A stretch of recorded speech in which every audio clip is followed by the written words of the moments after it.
Today, we're going to start with the guns. The shooting in Oregon earlier this month.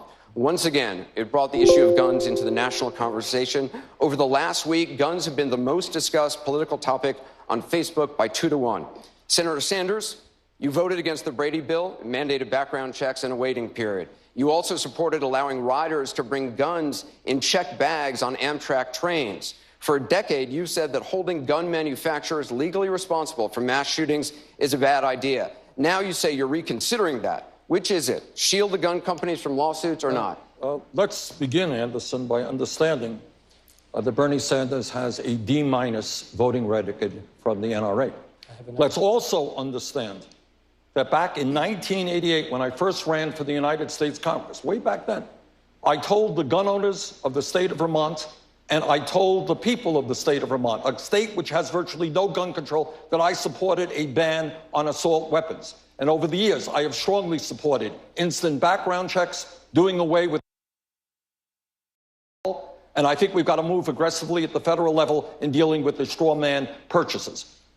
Also, I believe, and I've fought for, to understand that there are thousands of people in this country today who are suicidal, who are homicidal. Health care that they need, the mental health care, because they don't have insurance or they're too poor. I believe that everybody in this country has a mental crisis, has got to get mental health counseling immediately. Do you want to shield gun companies from lawsuits or not? Of course not. This was a large and complicated bill. There were provisions in it that I think made sense. For example, do I think that a gun shop in the state of Vermont that sells legally a gun to somebody, and that somebody goes out and does something crazy, that gun shop owner should be held responsible? I don't. On the other hand, where you have manufacturers and where you have gun shops knowingly giving guns to criminals or aiding and abetting that, of course we should take action. Secretary Clinton, is Bernie Sanders tough enough on guns? No, not at all. I think that we have to look at the fact that we lose 90 people a day from gun violence. This has gone on too long, and it's time the entire country stood up against the NRA. The majority of our country supports background checks, and even the majority of gun owners do. Senator Sanders did vote 5 times against the Brady bill. Since it was passed, more than 2 million prohibited purchases have been prevented. He also did vote, as he said, for this immunity provision.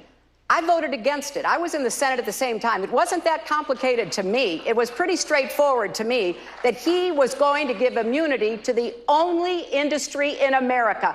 Everybody else has to be accountable, but not the gun manufacturers. And we need to stand up and say enough of that. We're not going to let it continue. We're going to bring you all in on this, but Senator Sanders, you have to be able to respond. As a senator from a rural state, what I can tell Secretary Clinton, that all the shouting in the world is not going to do what I would hope all of us want, and that is keep guns out of the hands of people who should not have those guns and end this horrible violence that we are seeing. I believe that there is a consensus in this country, a consensus that said we need to strengthen and expand instant background checks, do away with this gun show loophole, that we have to address the issue of mental health, that we have to deal with the straw man purchasing issue, Senator, and that when we develop that consensus, Senator, we can finally do something to address this Governor crisis. O'Malley, you passed gun legislation as governor of Maryland, but you had a Democratic-controlled legislature. President Obama couldn't convince Congress to pass gun legislation after the massacres in Aurora, in Newtown, and Charleston. How can you? And Anderson, I also had to overcome a lot of opposition in the leadership of my own party to get this done. Look, it's fine to talk about all of these things, and I'm glad we're talking about these things, but I've actually done them. We passed comprehensive gun safety legislation, not by looking at the pollings or looking at what the polls said. We actually did it. And Anderson, here tonight in our audience are 2 people that make this issue very, very real. Sandy and Lonnie Phillips are here from Colorado. And their daughter, Jessie, was one of those who lost their lives in that awful mass shooting in Aurora. Now, to try to transform their grief, they went to court, where sometimes progress does happen when you file in court. But in this case, you want to talk about a rigged game, Senator? The game was rigged.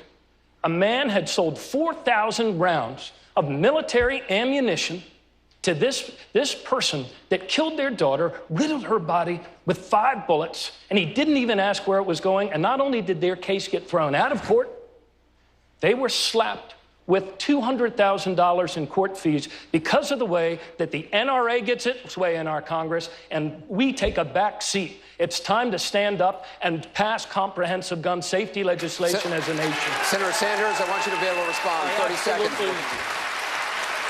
I think the governor gave a very good example about the weaknesses in that law, and I think we have to take another look at it. But here is the point, Governor. We can raise our voices, but I come from a rural state, and the views on gun control in rural states are different than in urban states, whether we like it or not. Our job is to bring people together around strong, common sense gun legislation. I think there is a vast majority in this country who want to do the right thing, and I intend to lead the country in bringing our people together on that issue. Senator, it was not about rural. Senator, it was not about rural and urban. Exactly about Have you ever been to the Eastern Shore? Have you ever been to Western Maryland?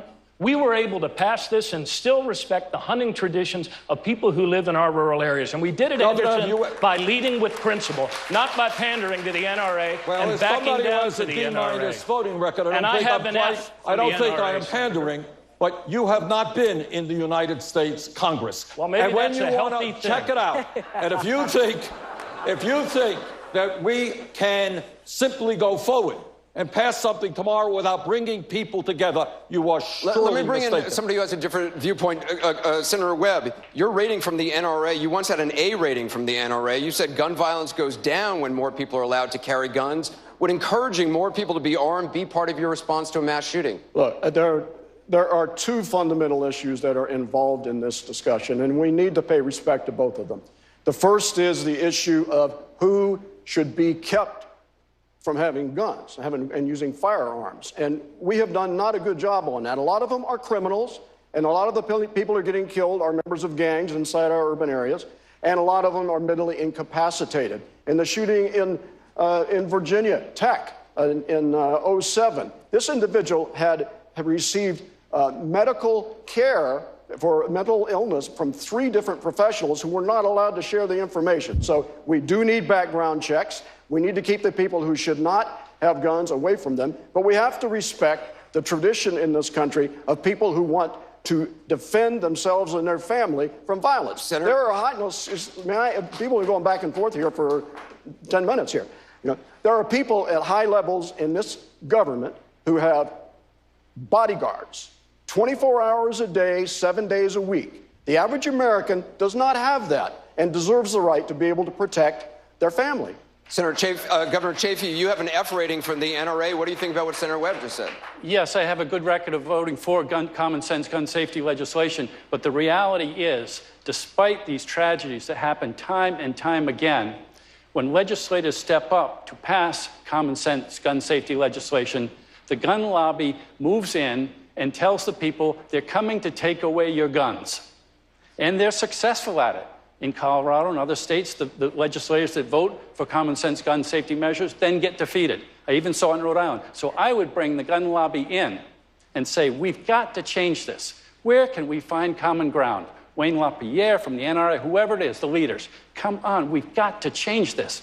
We're not coming to take away your guns. We believe in the Second Amendment, but let's find common ground here. Anderson, when the NRA wrote to everyone in our state, when the NRA wrote to the members in our state and told people with hunting traditions lies about what our comprehensive gun safety legislation is, I wrote right back to them and laid out what it actually did. And that's why not only did we pass it, but the NRA didn't dare to petition it to referendum because we built a public consensus. I want to move on to another issue which is in the headlines right now, another crisis-making headline. Secretary Clinton, Russia, they're challenging the U.S. in Syria. According to U.S. intelligence, they've lied about who they're bombing.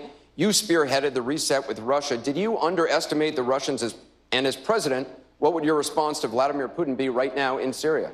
Well, first of all, we got a lot of business done with the Russians when Medvedev was the president and not Putin. We got a nuclear arms deal. We got the Iranian sanctions. We got an ability to bring important material and equipment to our soldiers in Afghanistan. There's no doubt that when Putin came back in and said he was going to be president, that did change the relationship.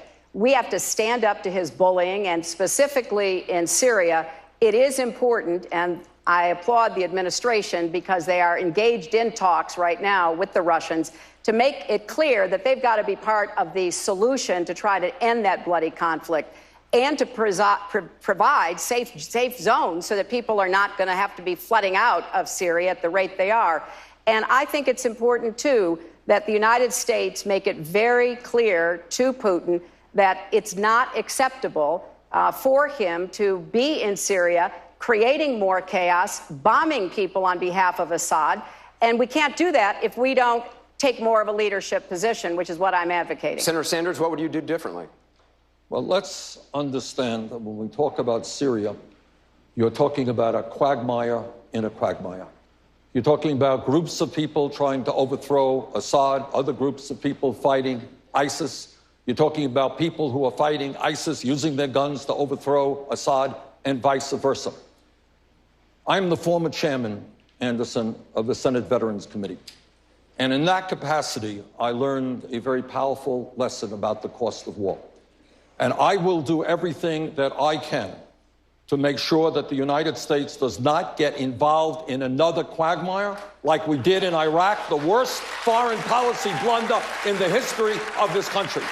We should be putting together a coalition of Arab countries who should be leading the effort. We should be supportive. But I do not support American ground troops in Syria. On this issue of foreign policy, I want to go to Dana Bash. Nobody does, Senator Sanders. I want to go over to Dana Bash. Dana? Governor Chafee, you were the only Republican in the Senate to vote against the Iraq War. You say Secretary Clinton should be disqualified